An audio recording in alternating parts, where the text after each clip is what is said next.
Bună ziua și bine v-am regăsit în această etalare.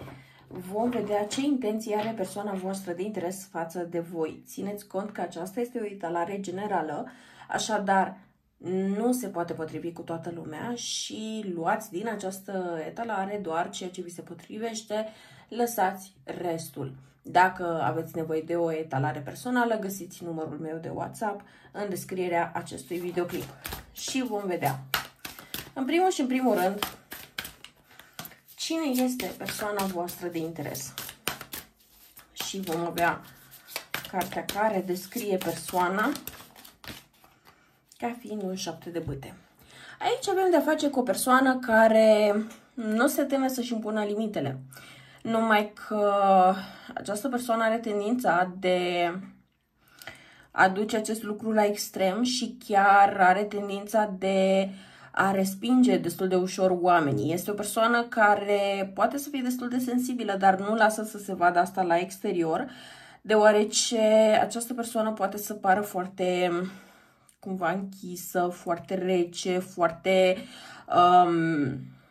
distantă în general, dar cu persoanele apropiate nu este deloc așa. Ideea este că această persoană este foarte selectivă în legătură cu persoanele cu care își petrece timpul și această persoană este extrem de dedicată acestora. Deci este ca și cum persoanele din exterior nu au ce să caute în relația lor, nu au ce să afle despre situația lor, despre viața lor și așa mai departe. De foarte multe ori această persoană are tendința de a se retrage și de a rămâne singură. Și, de asemenea, această persoană de foarte multe ori poate lăsa impresia că vrea să dețină controlul. Însă, această persoană poate să aibă un comportament un pic autoritar din dorința de a se proteja și de a preveni posibile dezamăgiri, posibile tristeți din partea altor persoane. Această persoană poate avea părul șaten închis sau negru. Și este o persoană care nu se teme să zică nu. Chiar uneori poate face abuz de cuvântul nu. De fiecare dată când îi se propune ceva, când cineva vine cu ceva, ei bine, această persoană poate să aibă tendința să zică întâi nu, apoi să gândească lucrurile și poate chiar să dea un răspuns afirmativ ulterior. Dar întotdeauna primul răspuns este nu din partea acestei persoane. Care este energia voastră?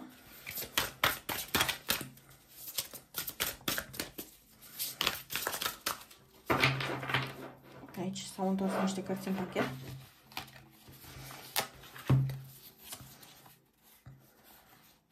Energia voastră este dată de multe cărți.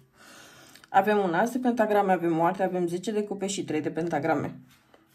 În primul rând, de partea voastră, văd că e o dorință foarte mare de stabilitate, chiar de familie și de a avea un viitor împreună. Singura problemă este că voi puteți avea niște așteptări și niște idealuri destul de mari. Și aceste așteptări și speranțe și dorințe ale voastre pot speria această persoană.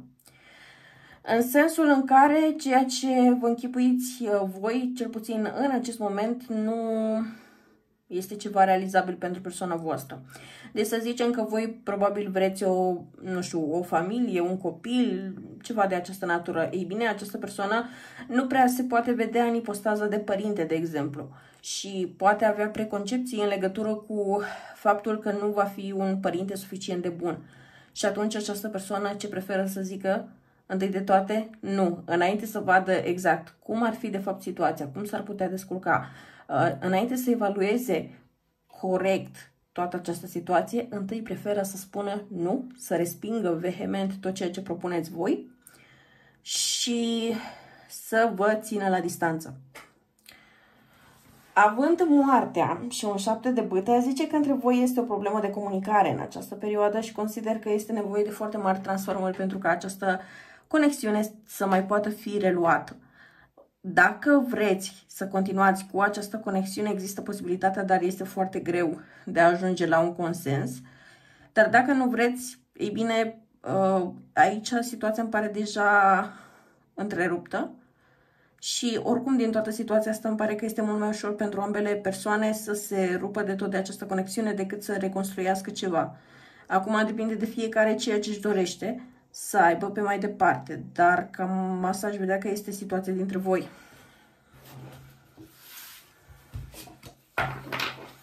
Vreau să văd energia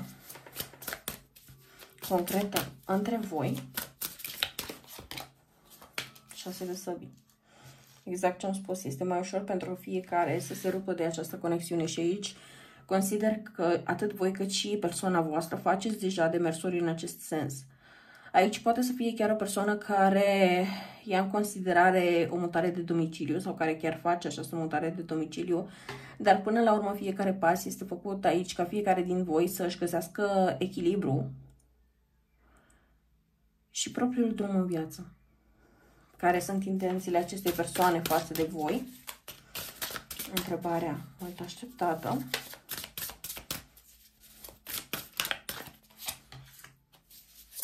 Judecata.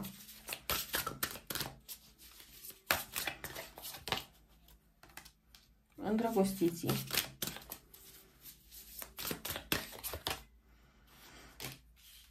Cinci de săbii. Aparent, această persoană nu își dorește altceva decât să existe încă o confruntare, încă o discuție între voi și această persoană, în speranța că aici veți face o altă alegere, dar această alegere să fie cumva făcută împreună. Se simte ca și cum această dorință de separare s-a produs, dar doar de o parte. Se simte ca și cum unul dintre voi încă mai are probleme cu a accepta ceea ce s-a întâmplat, cu a accepta această ruptură dintre voi și tot acea persoană are nevoie de încă o confruntare, dar această confruntare cumva nu reușește să se aducă la un nivel foarte matur. Această persoană nu pare că reușește să se țină detașată și distantă în momentul în care trebuie discutate anumite lucruri în legătură cu ceea ce s-a întâmplat în această conexiune, ceea ce s-a sperat, ceea ce s-a planificat și așa mai departe. Și atunci acea relație oricum are tendința să degenereze. Fiți foarte atenți dacă veți alege să purtați această confruntare față în față, pentru că eu nu v-aș sugera să faceți acest lucru. De ce zic asta? Pentru că aici există potențial de a exista anumite ieșiri violente și asta doar din cauza faptului că această persoană nu se simte înțeleasă, este destul de impulsivă și e o persoană destul de, hai să zicem așa, greu de controlat, să zic. Într-un sens în care poate avea chiar probleme de autocontrol. Nu știe să-și gestioneze furia, nu știe să-și gestioneze emoțiile. Nu știe să le facă față și este o situație destul de tensionată între voi. Dacă vreți să vă certați la telefon, dacă vreți să vă certați prin mesaje, dacă vreți să vă certați prin video call, n-aveți decât, dar nu vă sugerez să purtați această ceartă chiar față în față fizic, pentru că aici pare că aceste ieșiri pot să fie destul de violente.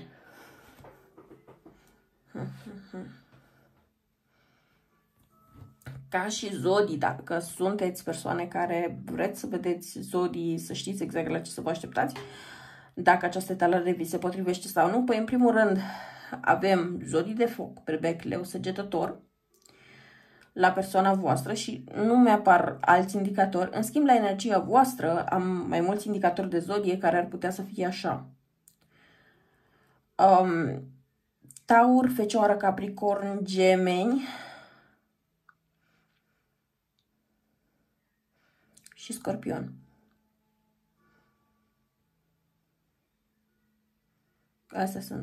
Ăștia sunt indicatorii cei mai importanți aici, ca și zodii. Hai să vedem ce va face concret această persoană față de voi.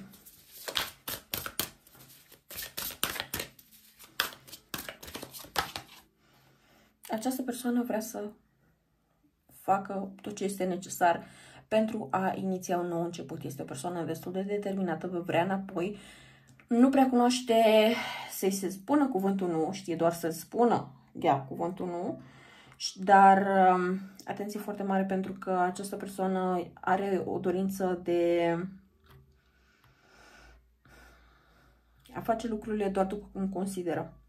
Având aici magicianul, nu prea mi se pare că această persoană este foarte dispusă să vă asculte.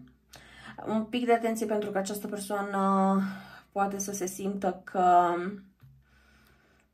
nu știu, lucrurile au fost rupte prea rapid, prea brusc. Dar această persoană nu are neapărat intenția de a vindeca, de a echilibra lucrurile, de a, nu știu, face ceva pentru ca relația în sine să se îmbunătățească. Efectiv, ce vrea să obțină această persoană este o prelungire pentru a se putea separa atunci când se simte pregătită.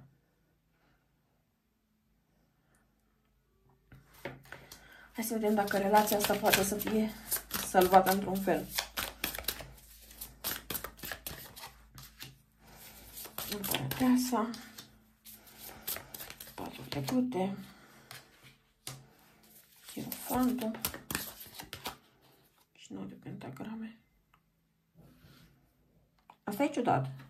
Și o să zic de ce e ciudat. Pentru că, în primul rând, împărăteasa este energie maternă. 4 de bâte este energie de siguranță, stabilitate, căsnicie. Hierofantul duce la tradiționalism și iarăși căsnicie, iar 9 de pentagrame duce la a ieși cumva în evidență, în a fi observat și a culege roadele muncii voastre. Nu știu dacă între voi s-a pus problema sau nu de a evolua la un nivel superior. Dacă astfel a fost problema, atunci, da, pentru mulți dintre voi aceasta ar fi rezolvarea pentru a salva această conexiune. Totuși, dacă simțiți că lucrurile nu sunt așa cum trebuie să fie, nu vă luați după împărăteasa, pentru că, nu știu, rezolvarea unui cuplu care nu reușește să găsească echilibru nu ar fi neapărat un copil. Deci un pic de atenție în legătură cu această carte, pentru că nu consider că neapărat este ăsta răspunsul, da? Probabil pentru cei dintre voi care trebuie să facă următorul pas, gen logodnă, căsnicie și așa mai departe, asta da, puteți să o faceți. Dar încercați să luați lucrurile treptat și să nu încercați să faceți 10 pași odată și încercați să discutați un plan concret de evoluție al acestei relații. Pentru că, cum se simte aici, dacă această persoană și această relație în sine nu va evolua, relația asta nu va fi salvată. Dacă relația va evolua, văd că există totuși încă o dorință în sufletul vostru, dar și în sufletul persoanei acesteia să revină la voi. Dar un pic de atenție, pentru că până să ajungeți la partea de a colabora, de a face lucrurile împreună, de a face ce puteți voi mai bine pentru a salva această relație, e o cale lungă. E bine să apelați la un terapeut de cupluri, este bine să cereți ajutorul. Dar eu cam atât am avut de spus pentru voi. Sper că vă este utilă această etalare și să ne revedem cât mai curând. La revedere!